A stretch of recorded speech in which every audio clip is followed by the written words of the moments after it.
Lahat po tayong mga tao, lahat ng nilalang, gustong mapagpala at isang buhay na mapayapa. Napakalinaw po ng turo ng Panginoong Hesus kung paano napagpapala ang tao. Kaya lang, dahil sa panlilinlang ni Satanas at dahil na rin sa sarili nating mga katigasan ng puso, yung mga madali at malinaw na itinuro ng Panginoon ay parang tago, nakubli, at yung dapat ay alam ng lahat ay parang naging lihim lang ng iilan na nakakaalam nun. The obvious becomes unclear, and the way to blessedness almost becomes a secret. Sabi po sa pangalawang Korinto 4, 2 Corinthians 4:4, the God of this age has blinded the minds of unbelievers. Ang Diyos-Diyosa ng panahon na ito, si Satanas, ay nagbulag sa kaisipan, sa puso ng mga di nananampalataya. Acts 28, 26-27. Go to these people and say, you will be ever hearing, but never understanding. You will ever be seeing, but never perceiving. For this people's heart has become calloused. They hardly hear with their ears, and they have closed their eyes. Isa pong malungkot na description ng mga tao na naging bulag sa katotohanan ng Diyos, tumigas ang puso, nabingi ang mga tainga at di na nakakakita. Ang mga pinagpalang tao po ay pinagpala dahil sila'y nakakakita. Mahalaga na ang mata ay nakakakita at ang tainga ay nakaririnig. Blessed people are blessed because they see. What they see is almost a secret to the ungodly. At yan po ang tema ng ating pag-aaral ngayon, 3 secrets of blessed people. Ang 3 lihim ng mga taong lubos na napagpapala. Na dapat sana'y hindi lihim, subalit dahil sa kabulagan ng marami, nagmumukha tuloy na lihim. Luke 6:37-38. Ang nagsasalita po dito ay ang Panginoong Hesus. Do not judge, and you will not be judged. Do not condemn, and you will not be condemned. Forgive, and you will be forgiven. Give, and it will be given to you. A good measure, pressed down, shaken together, running over, will be poured into your lap. For with the measure you use, it will be measured to you. Narito po at mahuhukay sa ilang mga pangungusap na ito ang pinag-uusapan nating 3 lihim ng mga taong tumatanggap ng pagpapala. Sabi ng Panginoon, huwag manghuhusga ng kapwa at nang di kayo husgahan. Magpatawad at nang kayo'y mapatawad din. Magbigay at nang kayo'y mabigyan din. At paano po ipinakita at ipinaliwanag kung paano daw tayo bibigyan kung tayo mapagbigay? A good measure, pressed down, shaken together, and running over. Siksik, liglig, umaapaw.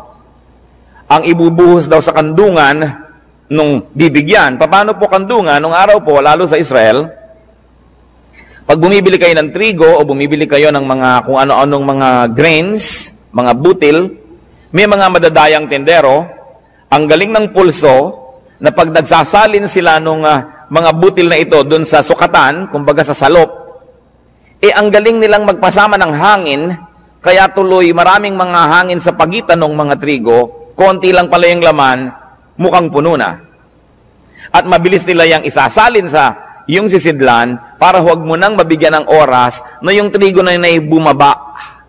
Kasi pag tumagal, bababa yun eh. Malalaman mong may kulang pala sa sukatan. Yun daw ibibigay ng Panginoon, tama ang sukatan, tapos siniksik pa, inuga-uga, para lalo pang bumaba at madagdagan pa uli pag nagkaroon na naman ng espasyo, at umaapaw. At dahil po nung araw, ang tao, lalaki at babae, mahahaba ang mga damit. Pag may binibili kayong mga trigo, wala naman kayong dalang paper bag, wala naman kayong dalang grocery bag, hahawakan nyo ang laylayan ng mahaba nyong damit hanggang makarating sa may gitna ng inyong hita ang laylayan na yon, at para kayo ngayong may malaking bulsang hawak, doon ibubuhos yung pagpapala. Kaya sabi, it will be poured into your lap. Napakagandang makita na yung binigyan ay hindi nagreklamo, nung sukatin niya sa bahay ay hindi kulang, kundi sobra-sobra pa. At narito po yung 3 secrets of blessed people.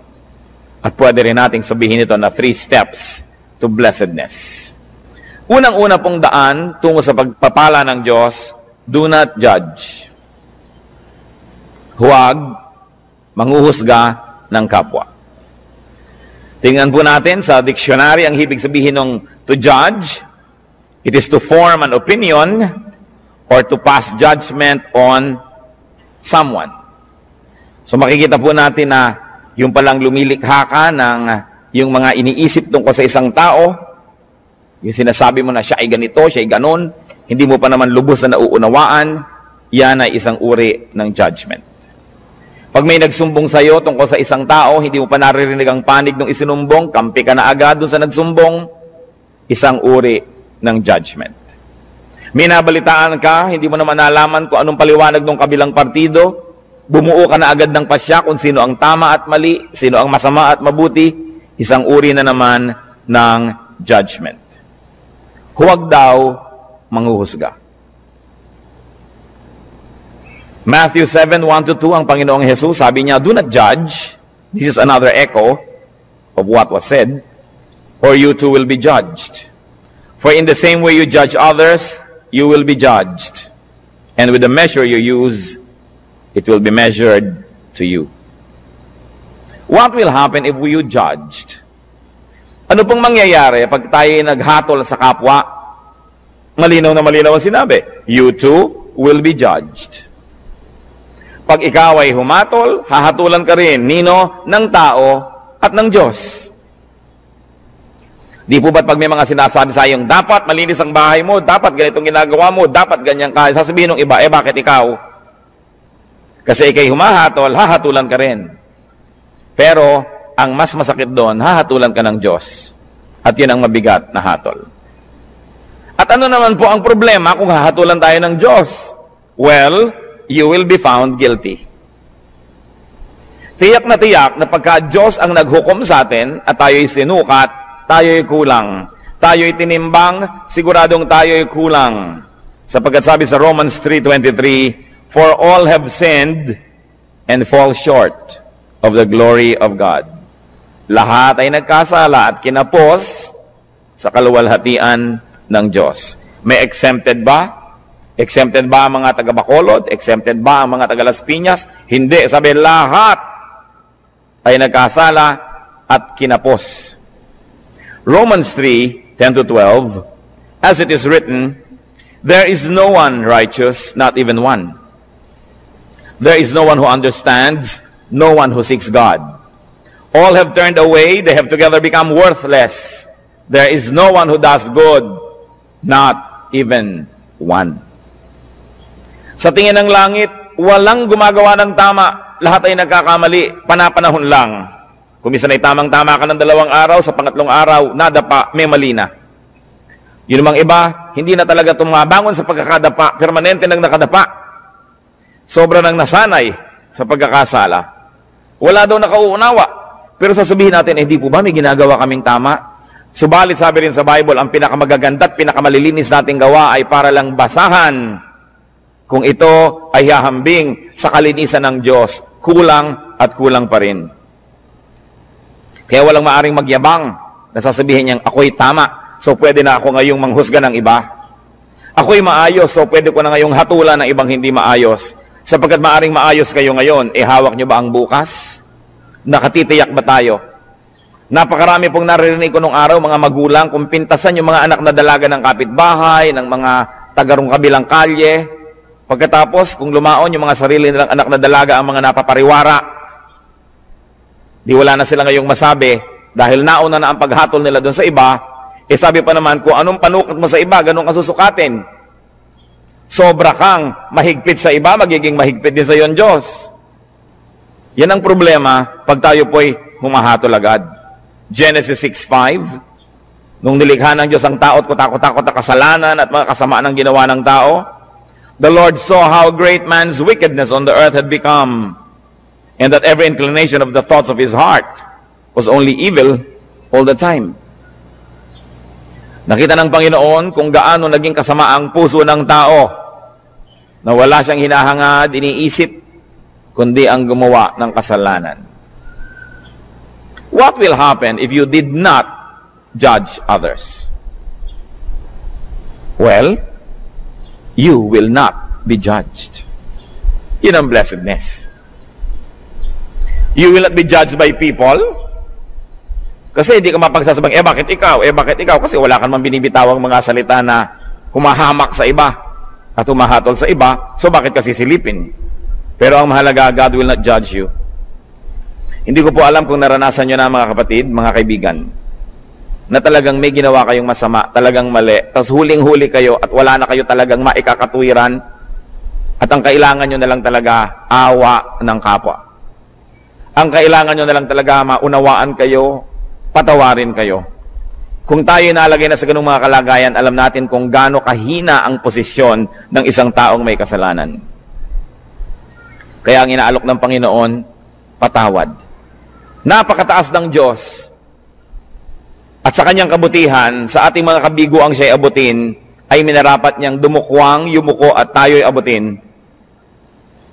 Lumilinis tayo, hindi dahil tayo malinis, kundi dahil tayo'y pinapatawad lamang.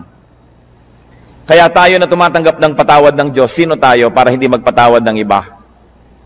Tayo na nangangailangan ng kanyang kabutihan, sino tayo para hindi maging mabuti sa iba? Napaka-importante mga kapatid, you want to be blessed, do not judge. Pero araw-araw, gaano karami ang inyong binibitay? Gaano karami ang ating ipinapasilya elektrika, pinibigyan ng lethal injection? Gaano karami ang sinisira natin ng puri, pinapakulong natin, sinasaktan natin dahil sa ating mga bibig? Hindi nyo pa alam kung bakit nagkagulo yung dalawang tao, may kakampihan na kayo agad. Pag may nakagalit ang inyong anak, ang inyong kapatid, ang kapatid nyo anak at anak, lagi ang mabuti at ang laging masama ibang tao. Wala pa akong nakitang magulang na yung anak niya nag-drugs, napariwara, gumawa ng mga masama, nasasabihin niya, naku, masama ang anak ko. Wala. Laging nahawa sa masasamang kaibigan. Yung mga magulang naman, nung sinasabing masamang kaibigan na yun, yun din na sinasabi noon, ako yung anak ko na influensya lang nung kabila eh. Kailan tayo magbubukas ng mata para tanggapin ang mga kamalian, mga kahinaan natin at ng mga mahal natin sa buhay? Kampi-kampi. We judge people immediately if they cross the path of those people that we love. Kaya yang pong emosyon, madalas yan bumubulag, sumisira sa isang malinaw na pag-iisip. Nakita niyo po sa mga hukuman, bago patawan ng hukom ang isang nasa sakdal, kailangan mo nang madinig ang magkabilang panig. May saksi ang umuusig, may saksi naman ang nagtatanggol. Pareho silang bibigyan ng panahon, susuriin ang kanilang mga sinasabi. Pero tayo po ba ginagawa natin yon o napakabilis nating gumawa ng mga conclusion na mga pagpapasya tungkol sa iba nating kapwa? Remember, pwede naman kayo mag-judge, okay lang yon. Just be perfect so that you will not be judged. But as long as you have sins, as long as you have errors and weaknesses, be kind with your judgment because you will need the same kindness to be applied to you. Do not judge if you want to be blessed. Ngayon po yung verse 37 ng Luke 6 na binabasa natin, forgive and you will be forgiven. Pangalawang hakbang tungo sa pagpapala, second step to blessedness, forgive. Magpatawad. Ano po bang kahulugan sa diksyonaryo ng forgive? It is to stop blaming, tigilan na ang paninisi, or to absolve from payment, huwag nang singilin pa. At hindi pinag-uusapan dito ang pera o utang. Mabuting malinaw. Ang pinag-uusapan po dito yung mga utang sa loob na nasaktan kita, sige na, huwag nang singilin. Nagkamali ako sa'yo, sige na patawarin. Nagkulang ako sa'yo, sige na punan. Do not collect or take revenge. Balance the sheets. Kung meron pong metro, sige na, i-return na yung reading sa zero. Huwag nang matuos. Magpatawad. Gaano po sa ating karami ang may dala-dala dito sa puso na lason? Asido. Dahil hindi tayo nagpapatawad ng kapwa. Mga misis, na pinagtaksilan ng inyong mga asawa once upon a time, napatawad nyo na ba? Kasi kung hindi pa kayo nagpapatawad, kahit pa nga kayo yung agrabyado, magiging dalawa ang pagka-agrabyado nyo. Kasi, di rin kayo patatawarin. Nabagamat hindi kayo naging taksil na asawa, maaring may iba naman kayo ibang kasalanan na iuusig din sa atin ng langit. Kaya ang nagkataon ay pare-pareho lang tayong makasalanan. Iba-iba lang ang uri, anyo, hugis, kulay ng ating mga pagkakamali. Pero kung tutuusin, lahat din naman tayo ay may mga pagkakamali. At pag hindi kayo nagpatawad, kayo nagiging bilanggo ng taong kinamumuhian ninyo. Tuwing naaalala nyo siya, nawawalan kayo ng ganang kumain, nawawalan kayo ng ganang matulog, tumatamlay kayo. Pati sa pagnenegosyo nyo, nawawala kayo sa sarili, nagkakamali-mali ang sukli. Nalulugi pa rin kayo. Ipagpalagay na minsan na tayong nalugi, minsan na tayong nasaktan, minsan na tayong nahirapan. Pero habang di pa kayo nagpapatawad, patuloy pa kayong masasaktan. Kaya sa pagpapatawad, hindi lang yung taong nagkamali ang pinapalaya ninyo, kundi ang inyong mga sarili rin. Gaano karami ang dumating ngayon dito na may kinikim-kim sa puso na sama ng loob, galit, nakatanim na mga hinanakit. Sayang ang pagpunta nyo rito kung lalabas pa kayo sa pinto ng bulwagang ito na dala-dala nyo pa rin yan pauwi. Alam nyo po ba na kayo'y kinatagpo ng Panginoon ngayon, hindi ito isang aksidente, sapagkat nais niya tayong lahat palayain mula sa spirito ng hindi pagpapatawad. Kung ang Panginoong Jesus na walang kasalanan, hinampas, sinaktan, ipinako, pinagbuhat ng mabigat na troso, inalipusta, dinuran sa muka, binunutan ng bigote, sinampal, pinagsabihan ng mga masasakit na salita, sa kabila ng kanyang pagbuhay sa mga patay, pagpapagaling sa mga may sakit, pagpapakain sa mahihirap, sa kabila nun ay siya'y nagawa ng masama, subalit siya'y nagpatawad. Sino naman tayo para hindi magpatawad? Meron din naman tayong nagawang mga masasama. What will happen if you forgave? You will be forgiven. Kuminsan po, nalulungkot ako makita ang marami nating kababayang napaka-mga relihiyoso. Nagpapapako sa krus, naghahampas sa sarili, hinihiwa ng blade ang mga likod, dumidipa, lumuluhod sa munggot asin, naglalakad ng paluhod, pinahihirapan ng sarili upang mapatawad sa kanyang mga kasalanan. Hindi naman lihim ang daan tungo sa kapatawaran. Hindi sinasabi ng Panginoon na, para patawarin kita, pahirapan mo ang sarili mo, saktan mo ang sarili mo. Ano po ba ang Diyos natin? Sadistang Diyos? Na ikalulugod niya na makita na tayo nahihirapan, nagdurugo, nagpapawis ng dugo? Hindi siya ganon. Hindi hinihingi ng Diyos ang ating mga sakripisyo para niya tayo patawarin.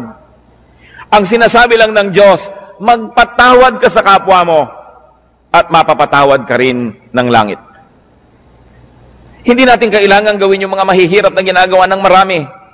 Kaya nakakalungkot po sapagkat ko ang Biblia, ang salita ng Diyos ay hindi nakabukas at hindi tinatanggap ng bukas na puso. Maraming ginagawa ang taong nasasayang. Pinipilit niya magpunyagi, maghirap. Subalit hindi naman pala yun ang hinihingi ng Diyos. Magpatawad ka lang sa kapwa. Kaya kung tutuusin, parang mapalad ka pa nga pagka maraming nagkamali sa iyo Kasi marami ka ring mapapatawad. Therefore, you position yourself in the path of God's forgiveness. That's why everything that happens can be a blessing.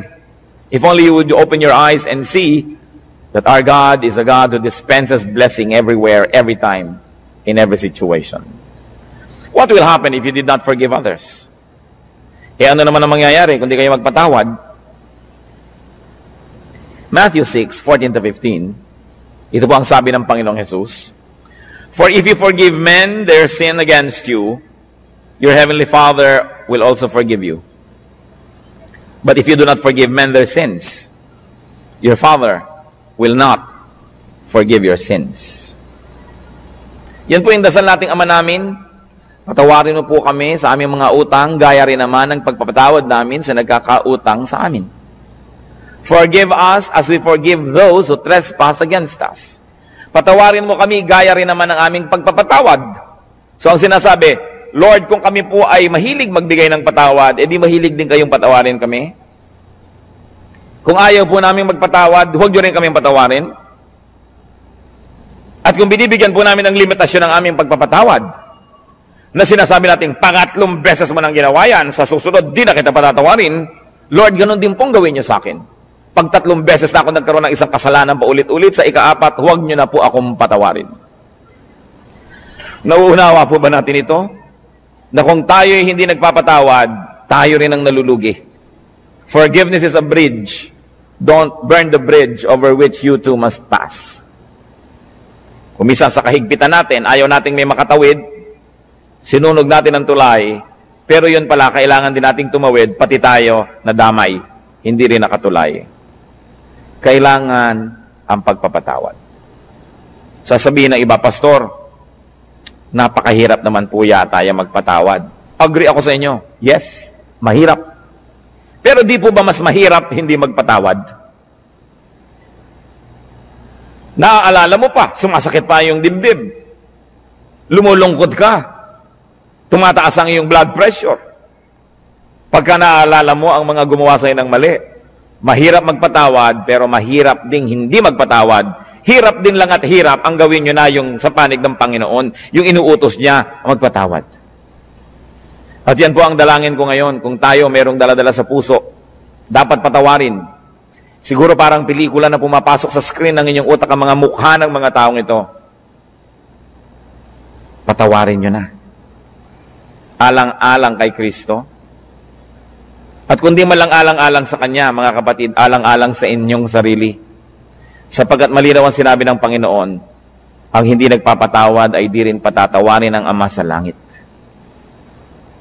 Kailangan ng isang himala para yan mangyari. Kailangan ng hipo ng Espiritong Banal para tayo magkaroon ng pagpapatawad. At yan po ang hihingi natin sa Diyos ngayon. Isang makapangyarihan na hipo niya.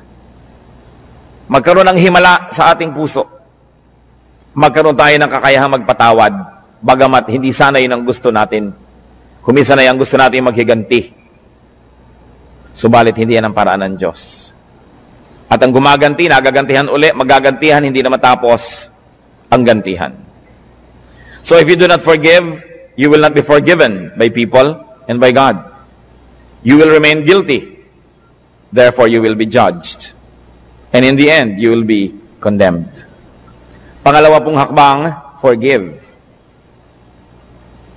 Pangatlong hakbang, tungo sa pagpapala, give.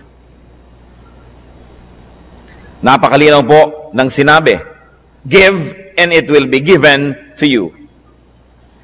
Magbigay ka at susuklian ka. Bibigyan ka rin. At ano po, higit sa ibinigay mo, ang ibibigay sa iyo. Kasi, sukat na tama, sisiksikin, diligligin, aalugin, at umaapaw pa ang ibibigay sa atin. Wala tayong kalugihan. So give to people. Give people your 3 T's. 3 letrang T. Time, talent, treasure. Ibigay natin yan sa tao. Lalo sa mga mahal natin sa buhay. Nagtataka naman ako sa mga tao na nag-aaway-away ang magkakapatid dahil sa kaprasong mana. Natitikis ang mga kamag-anak na may sakit, may pagdurusa, samantalang meron naman pwedeng itulong. Sabi, give. What we do to people is counted as done for and given to Christ. Alam niyo po ba na ang pagbibigay sa tao, lalo yung hindi nakakaganti, hindi makakapagbayad, ay inaari ni Kristong sa kanya ibinigay at kung ganon, siya ang magbabayad. Ano po ba ang tunay na pagbibigay? Yung ang binibigyan mo ay walang kakayahang gumante ng mabuti rin. Kasi kung may kakayahan, binigyan mo lang, baka investment lang yan, puhunan, namumuhunan ka lang. Nagbibigay ka ng maganda dahil may kapangyarihan siyang magsukli sa'yo sa panahon na kailangan mo siguro ang tulong niya. Hindi nyo ba napapansin, pagka mayaman ng may birthday, mahal ang mga regalo? Tapos pagkapwa natin, mahirap ang may birthday, kung ano-ano lang ng mga binalot na kalendaryo. Mga tuwalyang may mga sulat na inchik na good morning, na isang laba mo lang, gapak-gapak na. Kasi mahirap ka eh. Baka hindi ka makapagbigay ng mamahalin sa birthday niya, so ba't kanya bibigyan ng mahal? So hindi nagbibigay, namumuhunan. Pero kung tayo po ay mga maralita, may nagregalo sa atin ng napakahalagang bagay, alam nilang hindi natin kayang suklian yon, yun ang tunay na nagbigay. So pati po ang ating mga pagbibigay susuriin natin, tayo ba'y nagpapadama lamang, namumuhunan lamang, o nagbibigay talaga? Sa palagay niyo po ba ay maipagkakaila natin sa Diyos ang tunay na laman ng ating puso? Ang Diyos ang sumusukat, maging na mga iniisip natin na lingid sa ating kapwa-tao.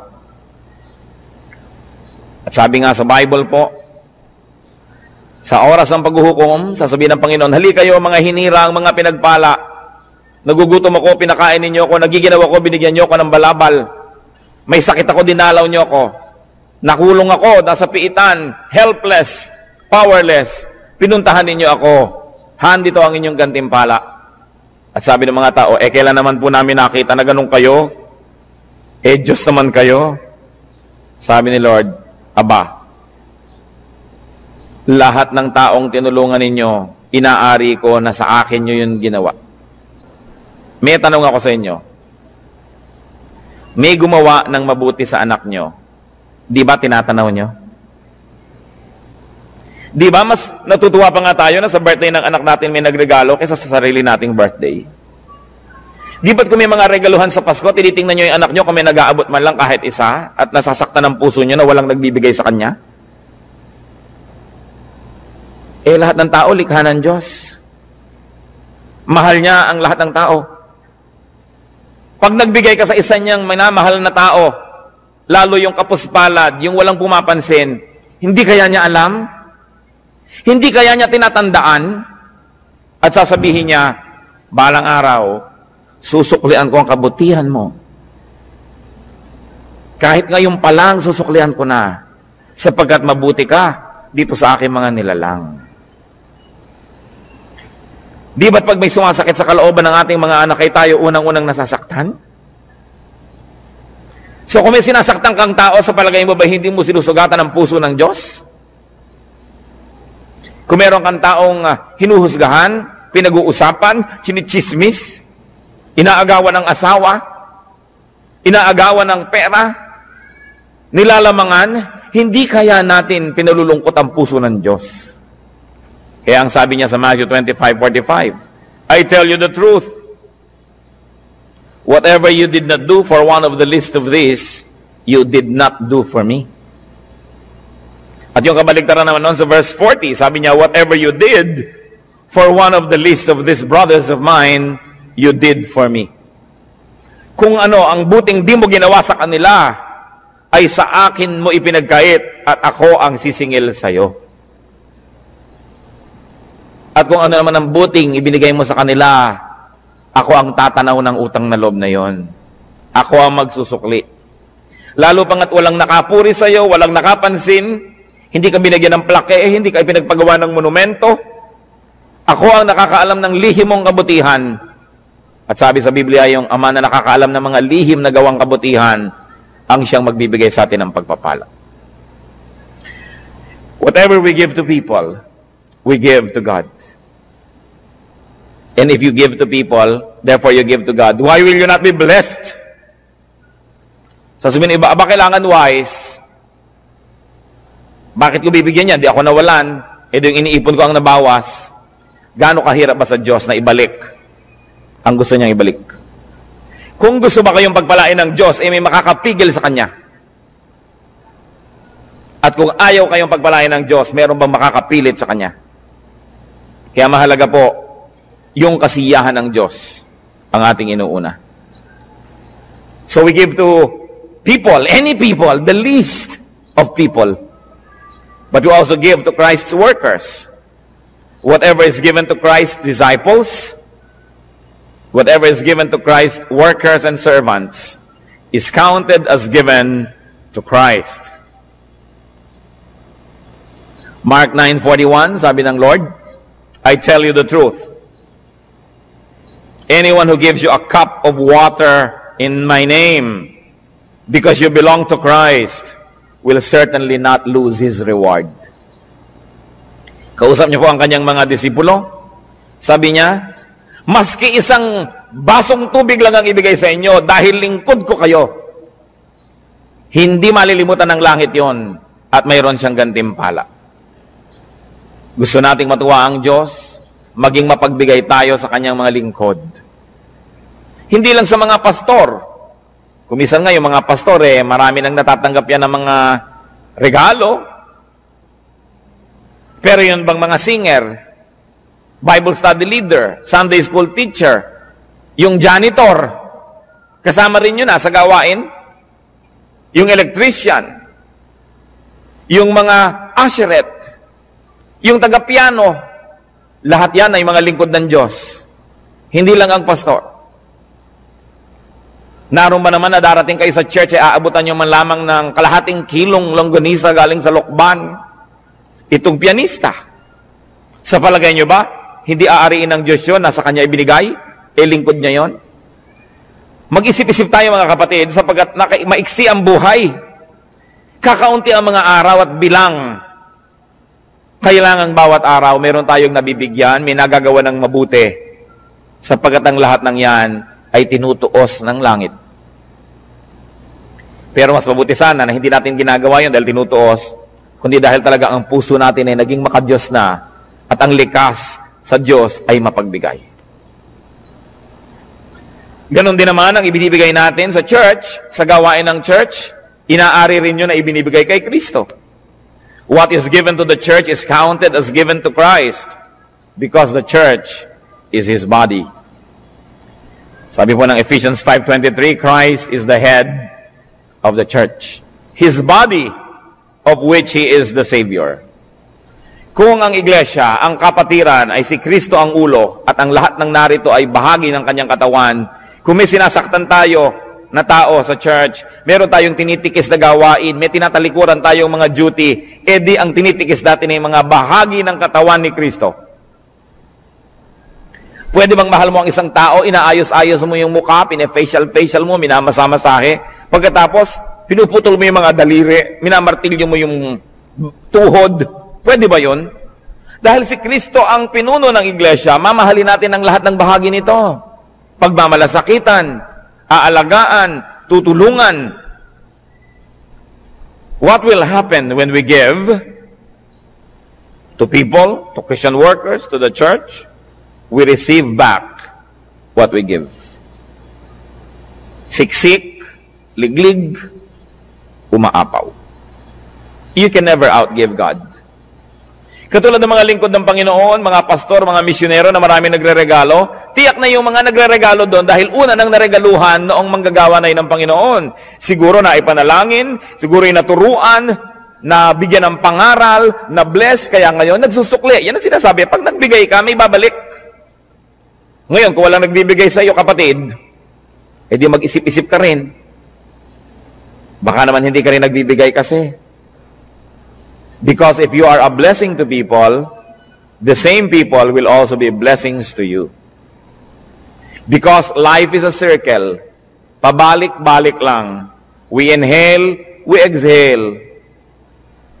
Araw, gabi, dilim, liwanag. Give, receive. Yun ang buong circle. Ngayon, kung kayo lamang ay receive ng receive, one way. Nakita po ninyo ang mga estero dito sa Maynila, mga kanal, bakit mabaho? Bakit ayaw lumakad ng tubig? Kasi barado. Dahil ang mga ilog dito, sa dami ng bara, tanggap lang ng tanggap ng mga dumadating pang tubig, dumadating na kalat, hindi naman ibinibigay, hindi naman lumalakad, tanggap lang ng tanggap, bumabara tuloy. Ano ba ang magandang ilog? Di po ba't yung umaagos? Na narito ako, tatanggap ako, ibibigay ko. Tatanggap ako, ibibigay ko. May agos. Pag tumatanggap tayo ng pagpapala ng Diyos, meron tayong ginagamit sa sarili, may ibinibigay tayo, may agos. Pero kung sinosolo mo, ang kamay mo'y punong-puno na ng mga luma at mga hampok at mga bilasa ng mga pagpapala, paano ka tatanggap ng bago? Kailangan kasi pag may pagpapala, ibinibigay natin sa iba, tinatanggap natin yung iba, wala ka na namang laman, bibigyan ka na naman ng Diyos. How can you inhale when you have not exhaled? So it's a matter of giving and receiving. And we receive back what we give. Kaya sabi sa Luke 6:38, give and it will be given to you. A good measure, pressed down, shaken together, and running over, will be poured into your lap. At sa Luke 6:38, for with the measure you use, it will be measured to you. Kuripot po ba kayo sa kabutihan? Magiging kuripot din sa inyo ang langit. Mapagparaya ba tayo at mapagbigay? Ganon din ang tatanggapin nating atensyon mula sa langit. Because what you give is what you will receive. We will be judged and condemned just like the way we judge and condemn others. So pag-ingatan ng bibig. We will be forgiven just like the way we forgive. And we will be given just like the way we give. May tatlong bagay pong kailangan tayong mga tao. Unang-una, kalayaan mula sa judgment, mula sa paghuhukom. Kasi lahat tayo guilty. Kailangan din nating mapatawad tayo dahil tayo may kasalanan. At kailangan din nating tumanggap ng pagpapala ng Diyos. Simple, para ang lahat ng yan ay maganap. Blessed people, or the people who will be blessed, do not judge. Suriin natin ang ating mga isip. Watch yourself. Blessed people, forgive. Check your heart. And make it a habit to forgive. Baligtarin po natin ang ating mga kostumbre. Kasi kung minsan, ang nakaugalian na natin, magtanim ng sama ng loob, maghinanakit, hindi kumikibo, pero galit pala. Baligtarin natin yon. Sabi sa Romans chapter 12, be renewed by the changing of your mind. Palitan na ang paraan ng pag-iisip. Alisin na yung mga lumang paraan na hindi naman nakabubuti. Make it a habit to forgive. That when people wrong you, immediately, your instant reaction is to forgive. Habit yan. It can be formed. It is a learned behavior. And God can help us. And of course, a way to blessedness, a way to prosperity, is to give. Suriin natin ang ating mga sarili. Hindi naman dapat lihim ang mga bagay na ito. Ibinunyag na ng Panginoon. Nagiging lihim lang sa mga nagbubulag-bulagan at nangagbibingi-bingihan. Panginoong Diyos, suriin niyo po ang puso namin. Turuan mo kami, Lord, na tunay na maging marunong. Karunungan na kumikilalang ang tamang gawin yung ipinagagawa nyo. In the name of Jesus, I rebuke all work of Satan and all deception of the evil one in the hearts of these men and women before the Holy God. We rebuke and drive away the deception, the burdens, the heaviness, the darkness, and we declare freedom for the people who are opening their hearts to the Lord today. Tanggapin natin ang kalayaang magpatawad, ang kalayaang maging makadiyos, ang kalayaang maging malinis. At nawa ang pagpapala ng Panginoon lalo pang sumagana sa buhay ninyo.